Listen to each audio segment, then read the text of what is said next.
அண்ணன் உள்ளிட்ட அவையோர் இடத்தில் ஆங்கிலேயரை எதிர்த்து வெற்றி கொண்ட ஒரே இந்திய ராணி, ராமநாதபுரத்தின் இளவரசி, சிவகங்கையின் பேரரசி நம் வீரப்பெரும்பாட்டி வேலுநாச்சியார் அவர்களின் மாவீரத்தை போற்றுவதற்காக இங்கு கூடியிருக்கிறோம். இந்த அறிவிப்பு வந்தோடனே எல்லாருக்கும் ஒரு கேள்வி வந்துச்சான்னு தெரியல, எனக்கு ஒரு கேள்வி வந்தது. எதற்கு வீரப்பெரும்பாட்டியை போற்றுறதுக்குரிய நிகழ்வை சிவகங்கையில் முன்னெடுக்கல அண்ணன் அப்படின்னு சொல்லி நம்ம சகோதரி கூட நானும் கூட இது பேசிகிட்டு இருந்தோம். அப்போ எனக்கு ஒரு விஷயம் தோணுது. எல்லா அரசியல்வாதிகிட்டும் ஒரு ஸ்டீரியோடைப் இருக்குது. எந்தெந்த மாவட்டத்திற்கு, அதாவது குறிப்பாக திருட்டு இந்த திராவிடத்துக்கு ஓட்டரசியல் செய்யும் திருட்டு திராவிடத்திற்கு எந்தெந்த மாவட்டத்துக்கு போய் என்னென்னத்தை பேசுனா நம்மளுக்கு வாக்கு கிடைக்கும் அப்படின்னு. தஞ்சையா சோழர்களை பற்றி பேசணும், திருச்சியா பெருமிடுகு முத்தரையரை பற்றி பேசணும், சிவகங்கையா மாமன்னர்கள் மருது வீரர்கள் வீரப்பெரும்பாட்டி வேலுநாச்சியார் பற்றி பேசணும், தீரன் சின்னமலையா ஈரோடு பற்றி அங்கே அந்த மாவட்டத்தில் அதை பற்றி பேசணும். இந்த மாதிரி அவங்களுக்குள்ள ஒரு வரையறுத்து வச்சுருக்காங்க ஓட்டு அரசியலுக்காக. ஆனால் தமிழக அரசியலிலேயே நம் முன்னோர்களின் வரலாற்றை மாவட்டத்தின் எல்லைகள் கடந்து தமிழகம் என்றும் எடுத்துக்கொண்டு கொள்ளக்கூடிய ஒரே அரசியல் தலைவர் நம்ம அண்ணன் செந்தமிழன் சீமான் அவர்கள் தான். அந்த கட்டாயத்துக்கு இப்போ கொண்டு வந்துட்டாரு. திராவிடர்களையும் தமிழ் தேசியம் பேசித்தான் ஆக வேண்டும் என்ற கட்டாயத்துக்கு உட்படுத்தி ஒற்றை புலியாய் உரிமை கொண்டிருப்பவர் நம் அண்ணன் செந்தமிழன் சீமான் அவர்கள் மட்டும்தான். இன்றைய தேதியில் அரசியலில் ஐயா ராமதாஸ் அவர்கள் கூட சொன்னாங்க, கடையேழு வள்ளல்களின் பெயர்களை, மன்னர்கள் பெயர்களை, விடுதலை போராளிகளின் பெயர்களை எல்லாமே நம்ம எல்லா கட்டடத்துக்கும் வைக்கணும் அப்படின்னு சொல்லிட்டு. தாமதம் ஐயா, ரொம்ப தாமதம். எங்கள் அண்ணன் சீமான் அவர்கள் அது 15 ஆண்டுகளாக அதைத்தான் செய்து கொண்டு இருக்கிறார். இப்போ கணவனை இழந்த பெண்கள் நிலைமை எப்படி இருக்கும் அப்படிங்கிறத நம்ம கொஞ்சம் கற்பனை பண்ணி பார்க்கணும். எல்லா விதத்திலையும் பொருளாதார விதத்தில் எல்லாருமே பாதிக்கப்பட்டிருப்பாங்க. இன்றைக்கி வளர்ச்சி அப்படின்னு சொல்லியிருக்கக்கூடிய ஒரு காலகட்டத்தில், பெண்ணுரிமையை பற்றி பேசிகிட்டு இருக்க ஒரு காலகட்டத்தில் இன்றைக்கி செவிலியர்களும் மற்ற ஆசிரியர்கள் தூய்மை பணியர்கள்லாம் போராடிட்டு இருக்காங்க. ஆனால் 250 ஆண்டுகளுக்கு முன்பு ஒரு கணவனை இழந்த பெண்ணின் நிலைமை எப்படி இருக்குன்னு பாருங்க. அந்த புகைப்படத்தை பாருங்க. என்ன ஒரு நெஞ்சுரம், என்ன ஒரு ஆளுமை, என்ன ஒரு அழகு. புறவி மேல் பறந்து வந்த புரட்சி மங்கையாய் நம்ம வீர பெரும்பாட்டி வேலுநாச்சியாரை பாருங்க.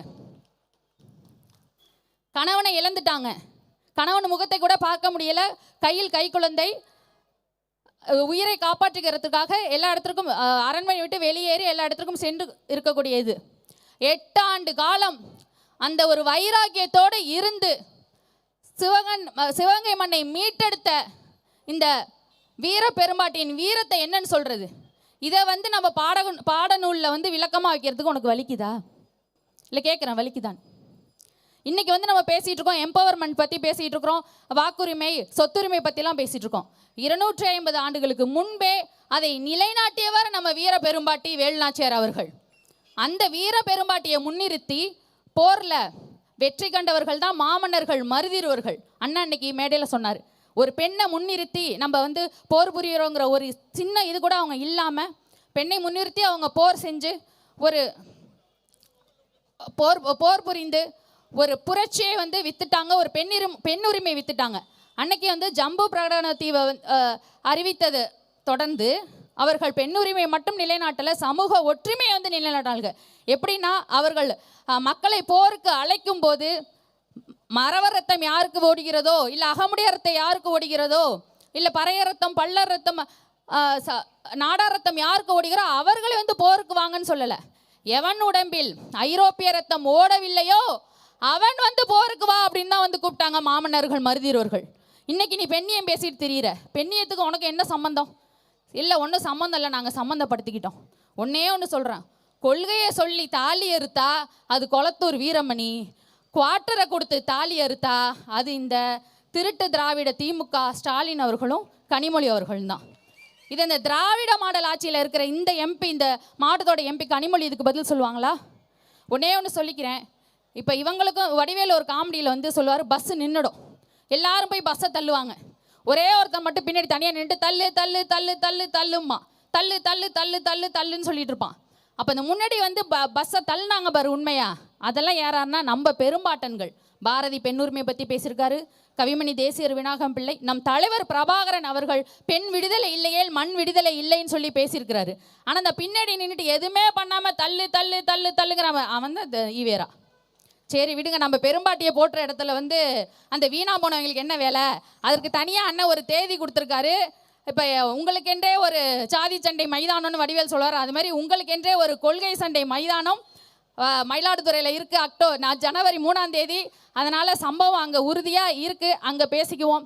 இப்போ நம்ம இந்த வேலுநாச்சியார் அவர்கள் ஆங்கிலேயர்களின் எதிர்த்து அவர்கள் பகை முடித்து எப்படி வந்து சிவகங்கையை மீட்டாரோ அதே போல் 117 வேலுநாச்சியார் அவர்களும் 117 நாம் தமிழர் கட்சியின் புலிகளும் அனைவரும் இணைந்து 234 இடங்களில் ஜெயித்து திராவிடத்தை வேறறுத்து நம் தமிழ் தேசியத்தை நிறுவுவோம் என்று சொல்லி வாய்ப்புக்கு நன்றி பாராட்டி விடைபெறுகிறேன். நன்றி, வணக்கம். நாம் தமிழர்.